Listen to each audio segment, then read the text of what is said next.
Food, rent, utilities, everything is getting more expensive these days, but we have some help. Colin Evans is back with us today, the managing partner at Evans Financial Group. Colin, thanks for hanging out with us this week. Absolutely. We're talking about creating a budget, tips on doing that.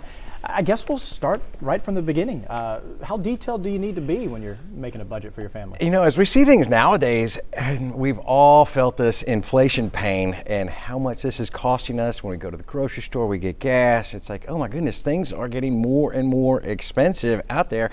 And this is a time this takes a little bit of diligence and kind of just really focusing on, hey, where do I have these expenditures that are going out, and why am I maybe broke all the time, or why do we not have enough money? And there's a couple tips that we put together that might be able to help some people and really ease, a little bit of this pain. Well, I know we have some tips that we can pull up on the screen for you. We can go through those, but I guess we'll start with tracking spending.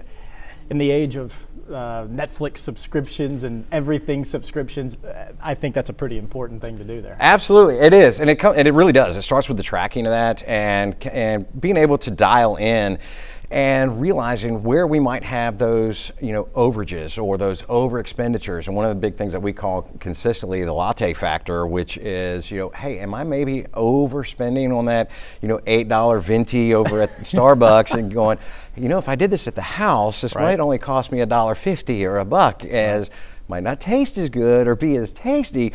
But if we're trying to put some budgeting in place, especially if we're reaching for some ultimate goals, it could be a vacation, could be retirement, whatever that case may be.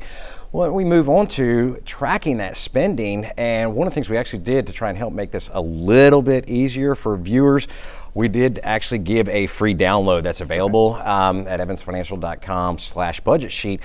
It's simple. They can download it at no cost and really help somebody dial down on that tracking. But when we look at things, you maybe use some of the apps that are available that are out there in today's marketplace.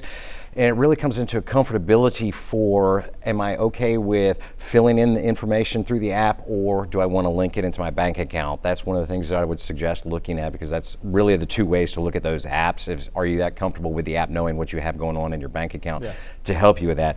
But then, as you start moving on to some of these things, using cash could help. Not many people do it, but that can actually help with the overspending and the overages. You might be a little bit more conscious, go, hey, I'm actually just going to put $40 at the pump in, or, hey, what are we dialing down into? Use lists. Going to the grocery store is a gigantic thing, as we've all felt the pain of just that expense, of how expensive those things have gotten, and that'll help eliminate, us getting those random purchases or the stuff right at the checkout line, especially when my daughter grabs it, and cut back on subscriptions. Though we can actually really tie into, hey, I don't realize, I might have a Hulu, I might have a Netflix, or even magazine subscriptions, or things that we're no longer using.